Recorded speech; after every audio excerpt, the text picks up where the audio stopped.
And thank you everyone for joining us today. My name is Camila Brango, and I am the Director of Community at the Center for Communication. We're a nonprofit organization that connects students with the best minds in media like we're doing here today. So thank you everybody for joining us. As a reminder, this program will be recorded for those who are not able to tune in live, but you can also watch any of our past forums by checking out the Center for Communication YouTube page. If you're interested in participating in more of our events, make sure to also follow us on Instagram and check out our social media platforms at Center for Communication to know up-to-date information about our upcoming events, job opportunities, and internships from some of our partnering media companies. Our next event will be on Wednesday, June 26th for our 7th annual Diversity Plus Media Career Summit in partnership with BRIC. And early bird tickets are on sale now, where you can join us for a full day filled with networking, keynote speakers, and more career advice. For everyone that is actually interested in attending our summit, and actually as a thank you for your participation in today's office hours, we will be giving away 2 free tickets to 2 attendees to today's office hours. In order for you to enter the raffle, please email us right after the office hours to community@centerforcommunication.org, expressing your interest, and we will select the 2 winners and notify them via email. That's what we added in the chat. So make sure that if you're interested, send us a message right after the office hours. And moving on, in order for you to enjoy today's session, please make sure that you rename your Zoom name to your preferred name. So if you're a student or a recent grad, just make sure that you add your first name, last name, and include if you are a student or recent grad. That way, Evan and I are able to tailor your questions, and you can mirror the format that you see on my screen. In order for you to do that, there is 3 dots on the top right hand of your own Zoom screen where you can rename your name. Now, during the Q&A portion where you'll be able to ask Evan questions, please make sure to raise your hand by using the hand raise button located at the bottom of your screen under reactions. I will call in your name and ask you to mute yourself, and we encourage you to ask questions and participate, but please keep in mind that we have a lot of other students and recent grads that also want to ask their questions. So please keep your questions short, concise, and only 1 question per person so that all of you are able to ask their question with Evan. Now, to what we all really are here for, I'm very excited to get started with our office hours and introduce Evan Pellett, Executive Talent Advisor at HowLeader, and author of the #1 job interview book, Cracking the Code to a Successful Interview. Evan has been awarded Best Recruiter and #1 recruiter in 5 companies and teaches the first science around job interviewing. And he also provides comprehensive coaching and counseling services, specializing in career development, stress reduction, and HR initiatives, as well as working with people to remove fear, anxiety, and win their inner game of success. Welcome, Evan. We just heard a little bit about your bio, but I'm really excited to learn a little bit more about what you do in your own words. And how did you get into this field? Kimmy, thank you so much. It's a true honor to be here, and what a wonderful team you have there at the Center for Communication. And I just want to say too, taking a stand to make a difference for diversity and for every group to get a chance is a huge part of all of our missions. And so I just love the work that you're doing. So I got into recruiting and wrote a book in a way that might seem by accident. I went and got a master's and postmaster's in industrial psychology, and all the jobs dried up. I was going to be a corporate psychologist. I was continuing schooling. So that was a very humbling moment for me. I watched as I had gotten my high honors and National Honor Society and couldn't wait to get into, the corporate world.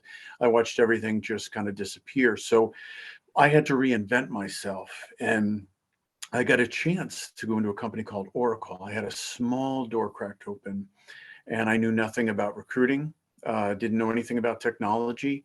And, I went, I sat, I listened, I absorbed, and I worked harder than anybody else. And I used that master's degree to really learn things quickly. what happened was within 6 months, I became Oracle's best recruiter, and everybody I was hired on with pretty much was either let go or moved into a different group because of performance. So, I was able to go into a tough company knowing nothing, using the practices and principles that I talk about in the book. And, I went from Oracle to another top company, Siebel, which was even harder. I got there and I said, oh my God, I heard Oracle was tough, but this is really almost unbearable. And I was able to become number one there and then do it in a bunch of unicorn companies, which were very fast growing companies out of Silicon Valley with billion-dollar valuations. And, this went so well that I just kept focus and I became really the number one chief operating officer in a certain segment in the country. And I doubled net revenues in 11 months after 4 years of flat growth for a company. So I joined the C-suite and, but all along I would see people fail in the interview. So I decided to write a book because I realized that I could create a science that could teach people how to not fail in the interview and how to bring their best selves forward, and they'd know that they had done their best in that process. So I wrote the book. I've been very fortunate, became a bestseller on Amazon. Um, and in doing it, I've really been able to help coach a lot of people. I've given some keynote talks, whether it's state school or at Harvard or at MIT.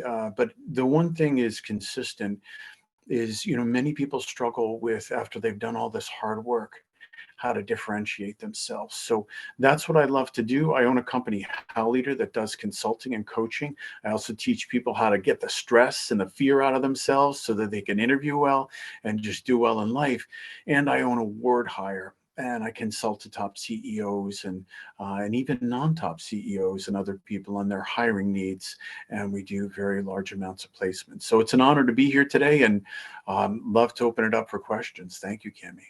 Of course, and thank you so much, Evan. We love hearing a little bit more about your story. I had one first question, which was, how can students and recent graduates effectively network and build their professional relationships in their chosen fields? Wonderful question, Cami. And this is really one of the most important questions because career centers very much mean well, and there's some amazing people in there, and they will walk hand in hand with you. Where my information is garnished from is being on the inside of some of the most challenging, toughest companies in the world. And so my answer to these questions, especially this one, comes from hearing it firsthand from the toughest SVPs and VPs and wonderful women and men who have made it to the top. So people want to know. They don't, so many people are putting just their skills on LinkedIn or they put their skills in their resume. And, networking, when you network with someone, you have to get their attention. And they're going to want to know as you network, where did you differentiate yourself? Where were you better, faster, stronger, more creative? And so people often may have said, well, I wasn't number one, and I'm not number one at this, or I wasn't number one on my sports team or in my music club. But we all have results, right? It might be I was number 2 or number 10, but sometimes if you're number 10, you might be number 10 out of 1,200 people in the country. So one of the things I teach people to do, and it's the first thing in the book, is talk about their results, both on their resume and in their interview, and bold them. Because one thing that when you're networking, people have limited time and they want to know, if I network with this person, are they a winner? Have they caused something? Have they achieved something? As well as, are they hungry? Are they energetic? So how you write those LinkedIn requests and emails is so key. And after our session, I am going to furnish the center with a practice guide so people can understand how to do these outreaches. But the most important thing you can do is figure out your results. And I just want to say very quickly, results are percentages to goal. There are awards, there are ways where you were chosen for something.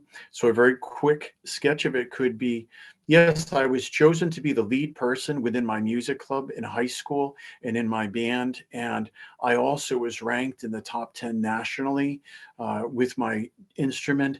I also was on a top performing sports team. And one of the years I made number one in this. I achieved great scholastically. I was a 3.6 out of a 4.0, but I was the vice president of two clubs. Take that to college, take that to what you're doing. The biggest fear for a manager, a hiring manager, is if I hire them, are they going to win or are they going to fail? And am I going to put up with that failure, all that pain? So, results is your way to start to guarantee them that they're going to make a good new relationship and networking or a good hire. I love that. That is so perfect. Perfect. So make sure that we talk about the results when we're doing the interviews and applying for the jobs. Great first start. So Evan, what do you think is also a common pitfall or mistake that some of our students or recent graduates are doing and they should start avoiding when they do a job search or they're interviewing? Great question as well. So, the first being the results piece. And remember, some people say, oh my God, I don't want to sound arrogant putting my results out there. We want to put our results out with humility and joy. But one of the biggest mistakes people make is one of the hugest things I see nowadays is they don't follow up again. They don't, in a gentle, respectable way, they don't get in people's orbits. They don't get in their faces. They don't read up on someone that they're sending a LinkedIn note to. Often, if you read up on someone and say, "Oh my God, I noticed you won this award, and you wrote two great articles. I'd love to learn more about that. I'm number one in this part of my schooling and my class." So honoring other people, reaching out, having follow up. Some people are moving at the speed of light. They may have loved your outreach. And if 10 things are on their plate, they might forget it. And so important in follow up, too. A lot of people get what I teach them correctly and they start getting follow ups. And something that is very, very important to this is that depending on who you're dealing with, ghosting or not following up in a timely manner is something that is becoming kind of frowned upon and in some ways very frowned upon in value-based companies. So if you reach out to someone and they give you a follow-up and it takes you 4 days to respond to them in LinkedIn, many times people lose the deal because they want to see in these companies or organizations that you have a sense of urgency. So how you act in your interaction with them, if they get feared, they say, oh my God, they do that with a customer, they do that with a client. And so you have to make sure that your practices are impeccable and that you're just highly committed because most companies are evaluating you by how you interview, but how you interact through the whole process. And I've had people that thought they had a better job offer and they just completely didn't get back in touch with some companies, and then they changed their mind or that offer fell through, and then the companies unfortunately wouldn't deal with them. So precise practices. So beyond the results, I talk about energy, attitude, and processes and practices. Have great processes, be able to explain them, and you want to get to the front of the line and you want to be better, faster, more attentive, and more energized than anybody else that they're interacting with. I love that. That is so helpful. We just gotta make sure that we follow up. We're humble about, all the results and the great achievements that we've had, but also honor other people's achievements. And that's all the best ways when we are doing our job search and networking. That is perfect, Evan. Thank you. So now for the rest of our students and our audience, I'm gonna ask Evan one last question before we open it to everybody. So if you do have a question, you can start using the hand raise button on the reactions. I will ask Evan this one last question, allow him to answer, and then I will call on your name and ask you to mute yourself. And actually, it would be great to see you on camera whenever you ask your question. All right, Evan. And one last thing for me is, how can students and recent grads navigate the transition from academic life to the professional world, which I think is something that a lot of people struggle with? It really is. And people can emotionally struggle, Cami, number one. And so learning how to remove fear, because it's a huge step, there's an ending and a beginning, right? And we may have, students may have internships that they did well at, but having that first job is huge. So personally, I teach a lot of people how to meditate, visualize, and set their outcomes before they're created, because many times people have fear. And every great book that talks about incredible success says we become what we think about all day long. So I teach people often how to change their inner world, especially as they're getting to the end of the education process. Also, too, I want to remind people, many have fear when approaching someone that has seniority. And I want to remind you, when you honor someone, and Cammie's great at this, and just her follow up and her notes, and just, you know, when you honor someone about who they are, there might be people out there, they might have two PhDs and be making $500,000 a year. They may be highly analytical and have a hard time connecting with people. And there's some people that have accomplished a lot. There's different reasons why people overperform, but someone may never have acknowledged them. And so when you kindly say, "Hey, I see the work you've done, it means something to me," and you honor them on LinkedIn, and then you spending the time, rather than focusing on your own fear, spend the time honoring as many people as you can, celebrating their greatness, and building relationships with them. Many people look at the graduation time of, what am I going to get?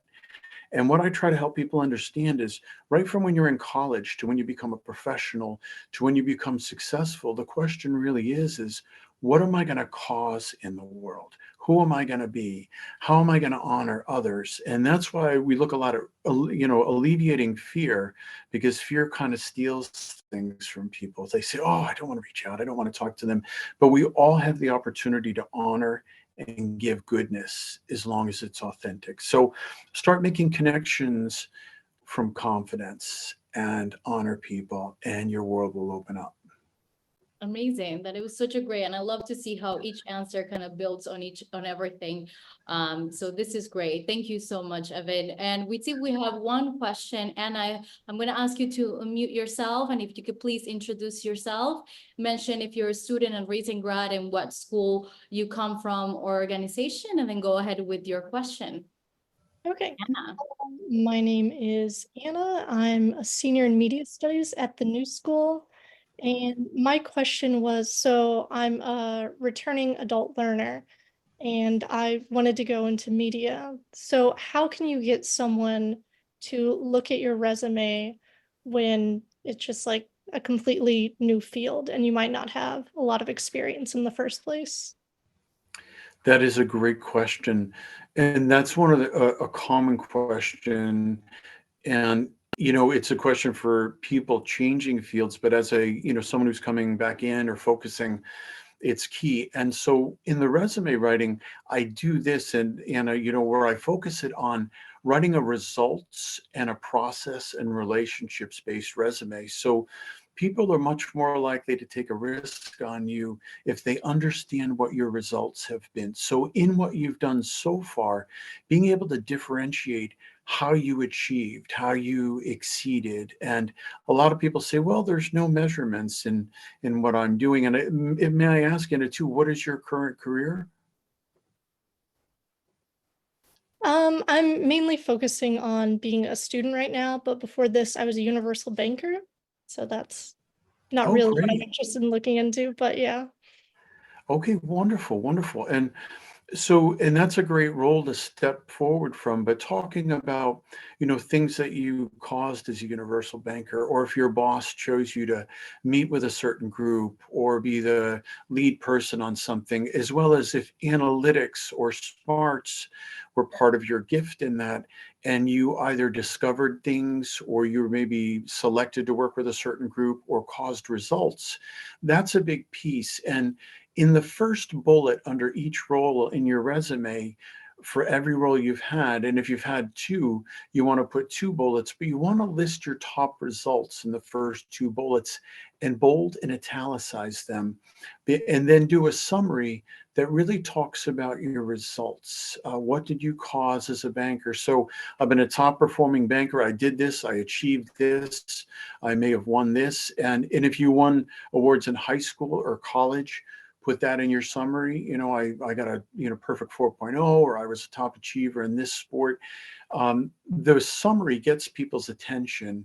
It wakes them up and it gets them to read on. And then bulleting your results in each role that you've had or each club makes them continue to read on, because they'll go a little lower and they'll see the result and they'll keep reading down from there. So I make a list so far of your top 10 results. And my email is also going to be provided either with or at the end or in what I send out. So if you have questions, feel free to send your resume to me and I can send you a little practice piece, which I'm going to send up to everybody.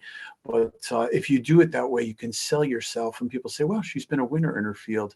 Let's look at her for this. Second thing, figure out who's winning in the field you want to get into. Honor their work, connect with them on LinkedIn, get Clearbit Connect, and where you can find a free email for them. You can get a trial on Clearbit Connect and you can send them a beautiful email and not have a limited characterization. See what work they've done, even pick up the phone, try to reach that person at their current role and say, I love what you've done. I'm transitioning. Could I come take you to lunch? Could I spend a half hour with you just informationally? The closer we get to people and when we build a face-to-face relationship with them and we connect, the more likely they want to take a step up for us. Thank you so much, Evan. And I hope everybody's thinking about their questions. But in the meantime, while you are using the hand raise button, I think we have another one. Mary, please come ahead and ask your question. Hi, my name is Mary. I'm a recent graduate. So I was just wondering, in the media job sphere, which is like super competitive right now, what advice you would have for candidates to kind of stand out amongst the rest? Because I know a lot of these jobs you see on LinkedIn, like thousands of people have been applying. But kind of what is your advice to like stand out and get yourself So recognized? important. So nice to meet you, Mary, and thank you for asking that question. And so media is so competitive and many fields are, right? And so sometimes people will just rely on a degree or different things and say, oh, I should have gotten this job. In media, in so many ways, you're interacting with people. You have to capture their attention. So being able to talk about your results in those short outreaches, in your resume, and also finding people's email, and then finding people around the person or people you want to connect with, right? Because you may have a VP and they're going a mile a minute, or an SVP. Who knows them? Make friends with people that are in the role you want to be in. Take them to lunch too, but send your results statement, because you want to be able to get their attention quickly. And one of the key things too is in media, if you make great relationships and people like you, and then they can look and say, well, they have great results. This person really performed in what they've done so far. Even if it's one internship, even if it's things you've done in college, even if you've never had a media internship, if they can wrap their arms around your results and performance somehow, and even if it's a volunteer cause, sometimes people will say, oh my God, I love that cause. I'm so happy that you took time with Big Brother, Big Sister, or you made a difference with autistic children, and you either raised the most money or were asked to lead this certain thing. Because remember, people that are in careers, they have things that matter to them too. So you can also look at their profile, find out what matters to them. And we want to be authentic. We don't want to say we align with the cause if we don't, right? Truth carries power and energy with it. But the more ways you can just make a distinction about yourself, it's absolutely key. But my best relationships have been when I've been in person with people. I've made friendships with them. They've said, oh, Evan, can you do this? Can you do this for us? And so get near people, even if you need to go to an event, and smile. One of the biggest things in the book is I talk about energy and attitude. And in your results statement outside of your resume, you need to learn how to rattle off your results in 30 seconds to a minute. We jokingly call it an elevator speech in sales, right? But you have to be able to say, "Hi, I'm Mary. I was #1 intern here. They chose me to do this in my class at school." And one of the things I talk about in the book is delivering with energy, authority, not from an arrogant way, but we want to light up the room, right? We want to wake people up because so many people have had the same interview and the same interaction. So is that helpful, Mary? Absolutely. Yes, thank you very much. That, yeah, answered Great. my question perfectly. Thank you, Wonderful. Evan, and thank you, Mary. Let's go now with Daniela. Please unmute yourself and introduce yourself. Hi, I'm Daniela. I'm graduating from NYU tomorrow, actually. Ah, Master. congratulations. Thank you. Yeah, and my background is mostly like as a business consultant, but the reason why I'm here today is because I wanted to ask you and get your opinion on how many follow-ups is too much. Like, what is the maximum amount of emails or, maybe pings that you sent to someone when you've already invited them out for lunch or something. Yeah. Absolutely. And that is a wonderful question, Daniela, because so many people want to have a protocol and understand that. So I say one a week is normally the most. Sometimes you can do two in a week. The most important thing is vary those follow-ups because when I was young and I was hungry and all the jobs dried up and I said, "Oh my God, what am I going to do?" I think people could sense that hunger. It's like when someone tries to sell something, and unfortunately, their next meal is going to come from that sale. It's sometimes we get hungry, we get eager, which I do, and we want to kind of run full speed. And I think that finding ways to eloquently connect with them, if you've asked them to meet and they're not meeting with you at this moment, keep complimenting the things they're doing on LinkedIn, perhaps peek at their Instagram. Find ways to just keep honoring them and connecting with them because them not meeting with you might have nothing at all to do with you.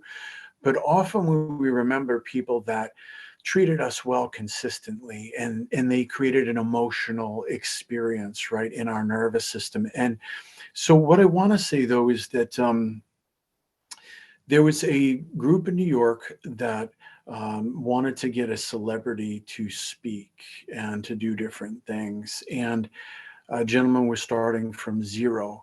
And he used to send beautiful flowers to people. No, we don't all have that ability, but sometimes people are an artist or they have a specialty or they find out someone's interest. And doing something special for someone just in life is a wonderful gift. But think about creative ways to connect with that person and to honor them, right? And also, if you can get towards events where they are, and in the follow up, beyond just what you need, you can also ask them if there's something you do that might help them. Say, "Hey, could I help you with this?" Or one of the biggest ways people get recognized is they say, "Listen, I'd love to come in and give 10 hours free work for you and see what you do, or 20 hours. So I want to volunteer at your next volunteer event." Some of the best salespeople in the world have stood behind the causes of what their customers were really heartfelt towards. And when they found out what matters to them behind the business interaction, they were able to win and connect with those people in so many ways. And I want to add one more quick thing to that, Daniela, because it's such an important question. A lot of people aren't smart enough sometimes to understand that multiple follow-ups can be great, but it can be too much, right? And the importance of follow-up. There's a gentleman named John Bonovich who lives over on Park Ave. He was the most successful software salesperson in the world. He's a dear friend of mine, and he would be in the lobby for an hour and a half before a meeting to see who was coming and who was going. He would bring cigars and candy and meals to the people at 3 a.m. that were running the servers for the technology that everybody else had forgotten about. He would go to people's homes and man the barbecue as a multimillionaire for all his customers and families. He was helping all their kids with school. The wives would call him, the husbands, and say, John, we have this issue. Can you help us out? And so the more we make a difference and see ourselves as worthy and capable of making a difference too, and put good energy out of service, the more people will connect with us and want to know us on all levels. So hopefully, is that helpful? Yes, thank you. Of course. Thank you, Daniela. So now let's go into our next question, but just a reminder, you can start raising your hand to be called on. Let's go with River. Can you please unmute yourself and do a little bit of an intro? Yeah, hi. So I'm currently doing my master's degree in documentary at NYU Journalism. And so my question would be mostly related to like how to step forward from like having internships and fellowship to actually getting a full-time job. 'Cause that's what I've been realizing for a lot of things happen to my friends. Like they will like move from one intern to fellowship back to internship instead of like actually landing a full-time job. So I wonder what's your take on this and any strategies you would recommend us to do. Great question. And both your background and our former person's background, by the way, congrats on the NYU experience. That's a wonderful school and a lot to be proud of. And I want to say that, people will see you've been at a great school. The most important thing you can do is look into the current internships you've had and your schooling and make a list of the top 10 ways that you've differentiated yourself. And because along with you, there might be 100 or 5 or 1,000 other people from all these other schools reaching out, trying to get their attention. So putting the results again in the forefront, but also I want to say, along with results, which I've mentioned, think about relationships you've made, because, many companies want to know that once you're inside, you can navigate, you can make connections, you can cause things, right? And we jokingly in recruiting and HR call it playing nicely with the other kids, right? And so showing along with your results, River, if you were to, say, these are my top 10 results, Evan, I've done this, I did this at my internship, here's my, GPA, and I did this back in high school. If you sprinkle 3 of those results into your LinkedIn outreach to someone you're trying to connect with, and then when they accept your LinkedIn, say, oh, and by the way, I did these 5 other things. I'd really like to get lunch with you. I've built some strong relationships with this person and this person, but I'm fascinated about what you're doing.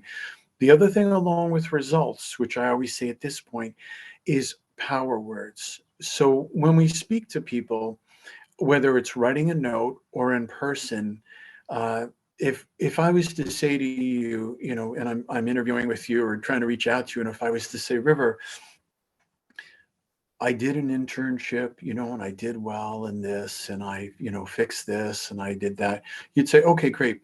But if I said to you, River, I was responsible for changing all the financial acumen and helping them implement a new system.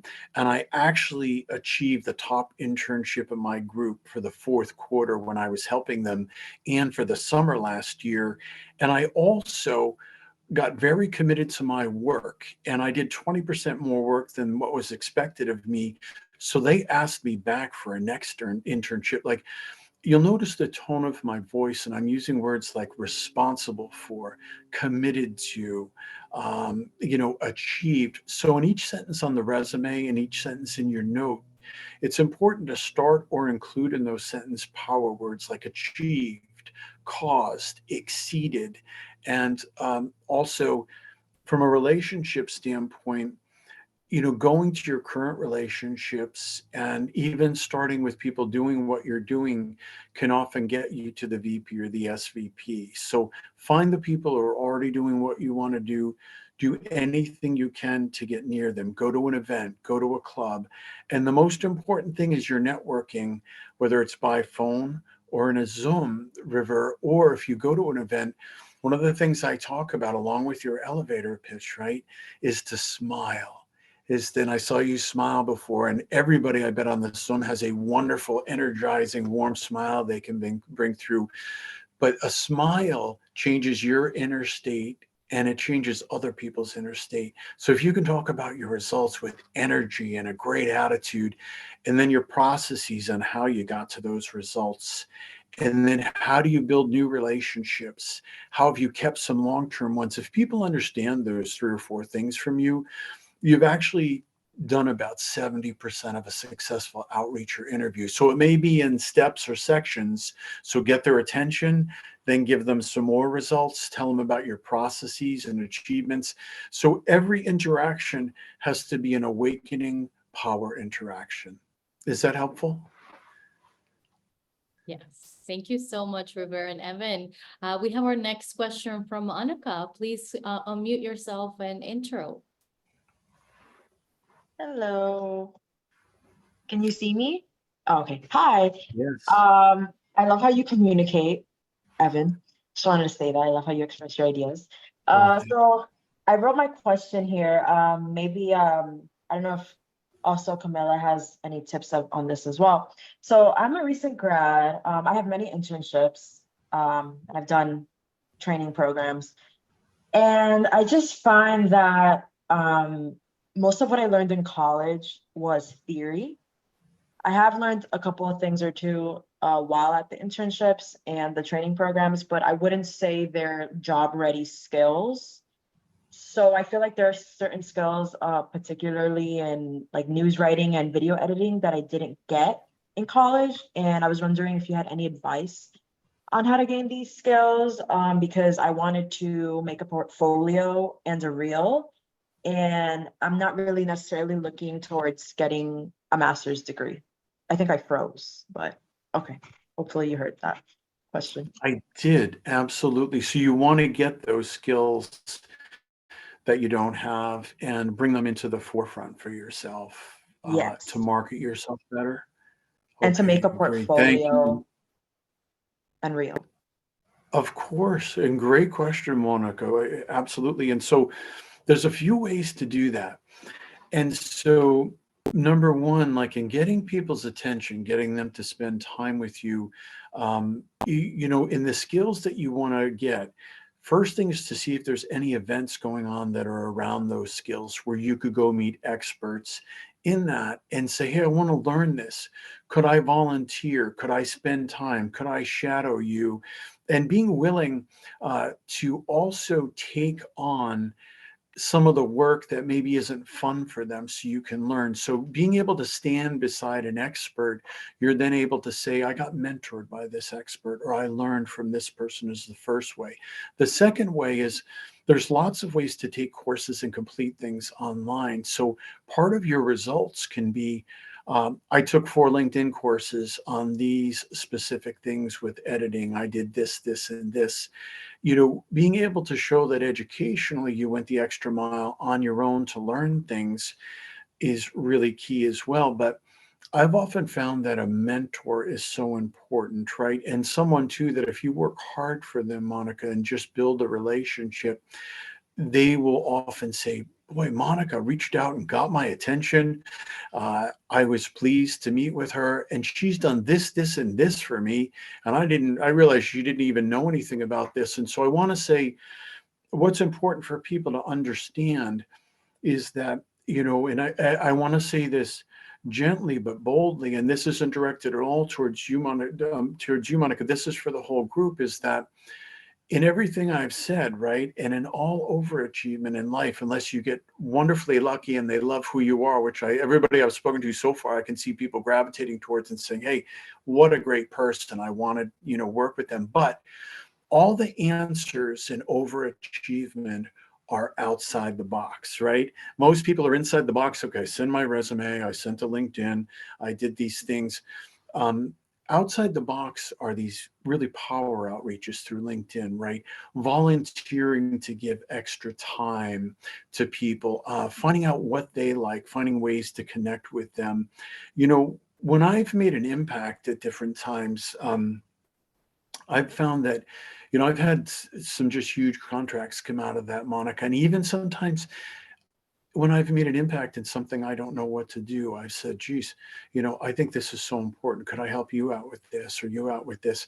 They said, boy, that's very nice of you. And well, you're this expert recruiter and you have a book. And why would you want to do that? And I'd say, because it matters. I want to make a difference. So the skills you want to learn too, a great way to learn them is find out, are there any organizations needing those skills that are making an impact? And maybe they also can't afford to hire 20 people with a top kind of, group of those skills. And then educate yourself. I've learned sometimes things in an evening or in 24 hours. I've taken 3-month courses and finished them in 3 to 5 days because, I had such tenacity. So is that helpful as a way to kind of get in front of people and learn those skills?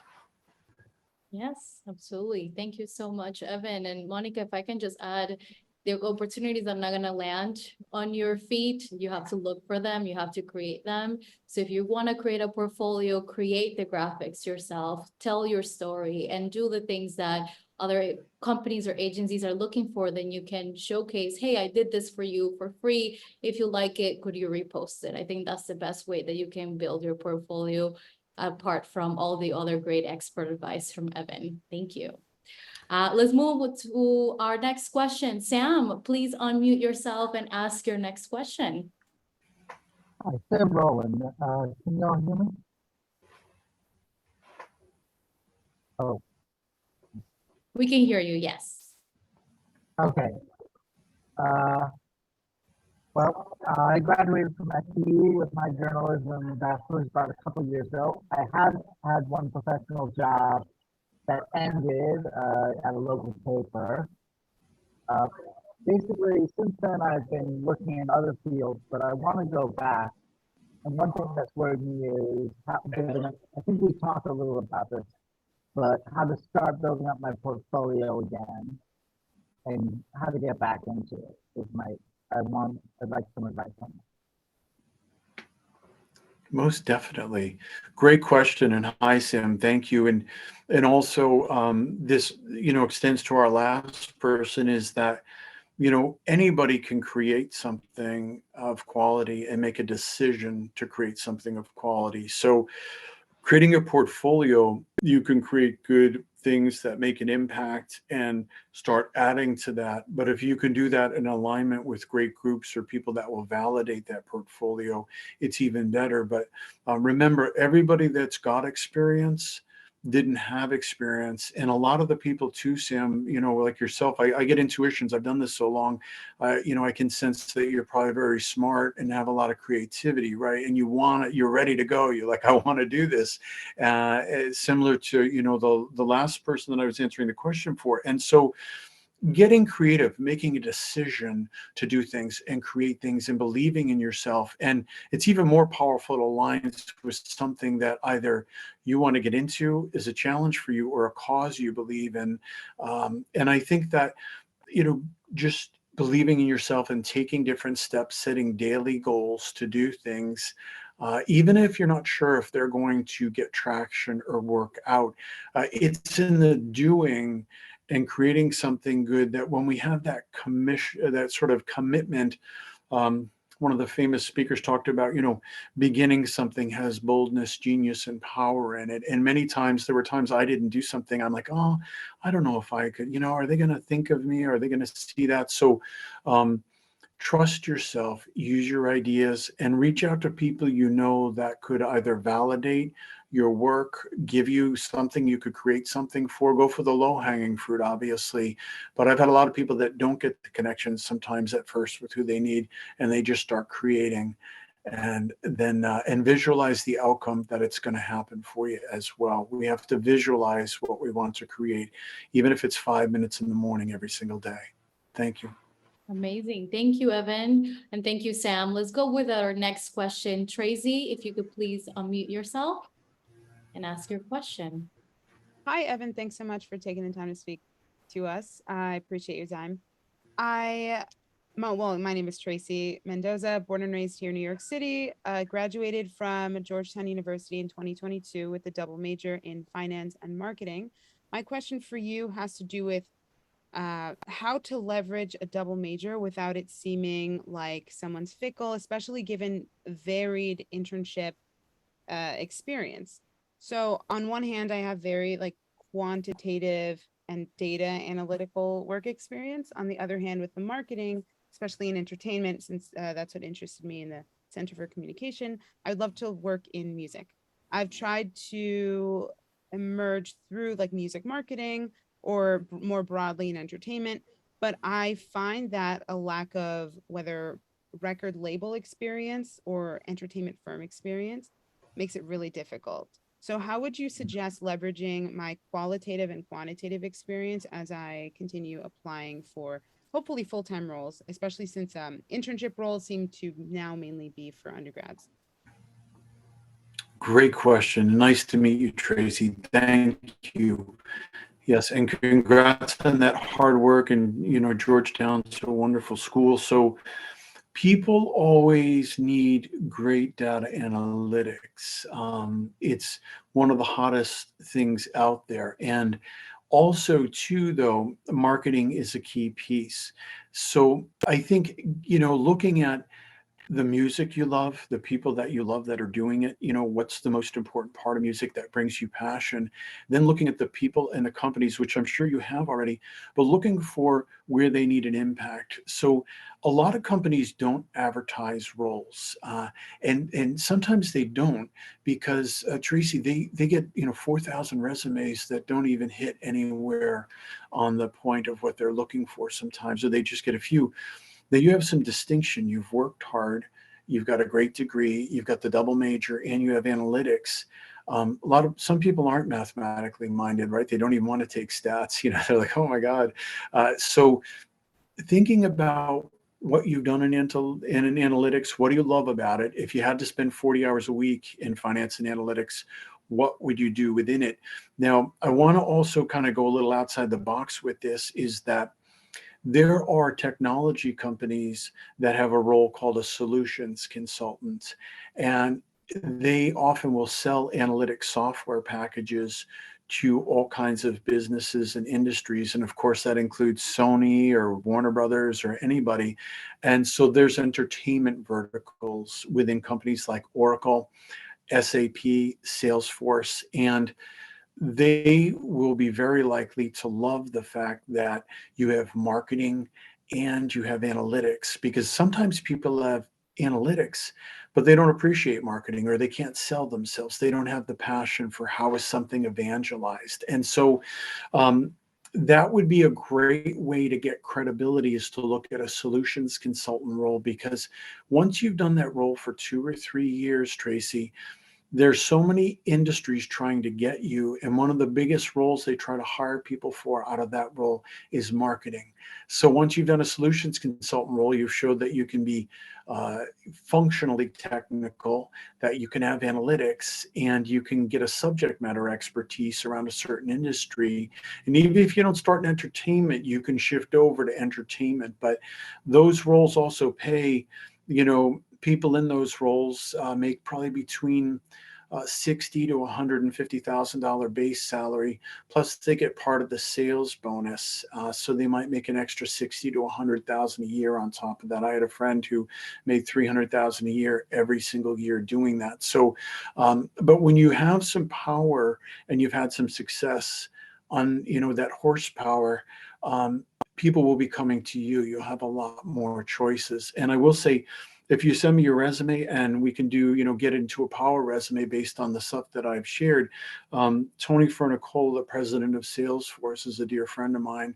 I did all his hiring when I was a really young buck, and helped his niece get into the Scholar program when she didn't know how she could get into the Oracle Scholar program. So I'd love to, if you're ready, I can do that for you and give you a few tips if that's helpful. Thank you so much for your help and your offer. I'll reach out to Camilla for your contact info. I really appreciate that. I already have the tab open for Oracle. Okay, good. Sounds wonderful. Sounds great. Amazing. Thank you, Tracy and Evan. That's such helpful information that you just shared. And let's do our next question. Samantha, please unmute yourself and introduce a little about you. Sorry, Samantha, we're not able to hear you well. Evan, are you able to hear Samantha? No. I can't. She's probably muted somehow, but we can wait for a sec. Could you hear Might us? be down. No, we can't hear you. Do you maybe want to type your question in the chat and I'm happy to ask for you on your behalf? Of course. And I did want to mention that we have a chance after Samantha's question for one last question if anybody else wants to ask it again. But I think Samantha is typing it in the chat.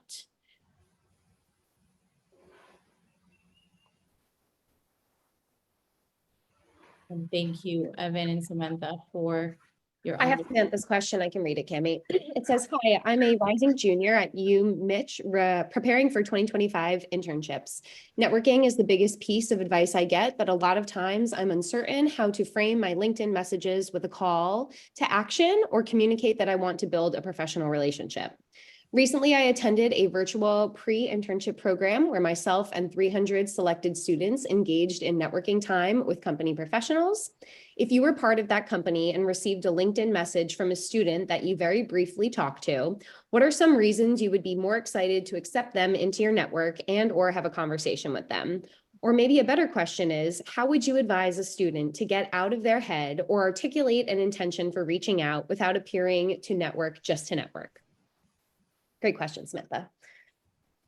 Wonderful question, Samantha. That is absolutely great. And so the most important thing is differentiating yourself from everybody else, especially mention if that whole group of 300 loved the same person you did in that networking event and they all wanted the same kind of career path. That won't happen, but every school has got a group of people in the same pursuit that you are. So first of all, really study their LinkedIn profile, look them up on social media, the person you want that you met, that you connected with. Figure out if there's a way that you can do a dual outreach. And what I mean by that is compliment something they've done or say, wow, it's great meeting you. I noticed that you published this, or you were a top achiever with this, or you had 10 years at this company. I've always been amazed by that company. I've been and I'm going to guess at this. I'm going to try to be Samantha for a second, okay? But I don't know anything about what you're doing, but I'm just going to give you an example, okay? So if you're reaching out to this person, Kathy or Bob or whoever they might be. So Kathy, I love your experience. It was wonderful meeting you. I love your experience with your 10 years at SAP. And I've always loved that company.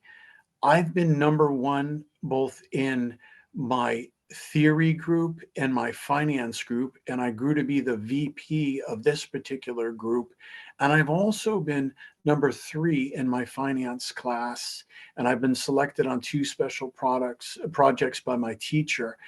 I want to really learn from people that are the best. And I wondered if I could get a little bit more time with you. I found our conversation great. Could we get a half hour on a Zoom? Or could I come meet with you? Now, sometimes asking for small increments first, right? People will say, yeah, I can do that. Samantha, you seem very nice. People want to make a difference. And I want to remind everybody here too, like so many people in life, they don't have ways to make a difference. They might not have time to volunteer. So they may really want to help you. But complimenting something they did and differentiating yourself from everybody else is a key thing. Because the other thing too is people like the recognition for helping someone and referring a winner, okay? But the other thing, the reason the results are so important and the ways you differentiate yourself, Samantha, is that people don't always want to help people that they can't get their arms around, that this person is doing something good or they're doing better, right? And so that's the other thing, when I talk about the book, it's like not just what you say. I can teach how to blow them away in these messages, but a lot of what I spend time doing, and I've been doing it with the president of the HALT Mentorship Club for some time now too, and I talk to his whole team, is that you've got to be able to engage and blow them away when you get on that Zoom. And I don't mean, in an obnoxious way, but bringing passion, bringing excitement, because if they feel you have results and then you can move them and they love your energy, they're much more likely to say, oh, this person's a winner. And we all look good when we pass a winner forward, right? And so, but the reason I do this too is I wasn't always as energetic and engaging. I was supposed to be a corporate psychologist. So I would be like, hi, how are you? Is everything okay? And I'd have a very soft voice. And it was great to be empathetic, but I had to learn some command and some awakening and, hi, I've been number one at this and I really can change your team. And I had to change my whole tonality. So in a lot of the classes I offer, which 10% of my time, I do very affordable classes for students and career people, because I feel that everybody should have access to the stuff that I'm giving to people. That most of the people I hire, make between probably 250 or, 2 million a year in many cases. So they can always pay for things, but I want to make sure no one's left out. But as well, I hope I answered it, Samantha, but feel free to send me an email. And tell me more about you, your results, send me your resume. And then it takes me sometimes 3 to 5 minutes to craft something that's powerful to help someone out. And anybody that's interested, in extra coaching or time, reach out and we'll put something together. Wow, amazing. Thank you so much, Evan. And thank you so much to everybody that joined us. It was such an invaluable advice. I learned about talking about the results with energy, following up and honoring the other people's work, making sure that you build a real relationship and network and follow up and use powerful words and visualize everything that you want, and ask for a very short amount of time at the beginning to network and connect with people. This was such a great session, Evan, and great questions from our students. So we hope to see you again soon. Please don't forget to follow us on social media, subscribe to our newsletter, and make sure that you stay updated on all of our events.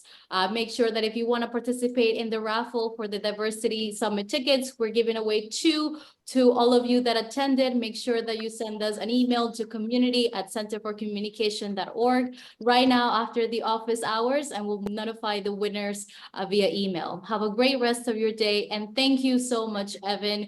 Make sure that you read Cracking the Code to a Successful Interview and stay connected at HowLeader for all the great work that Evan is doing. Thank you, everybody.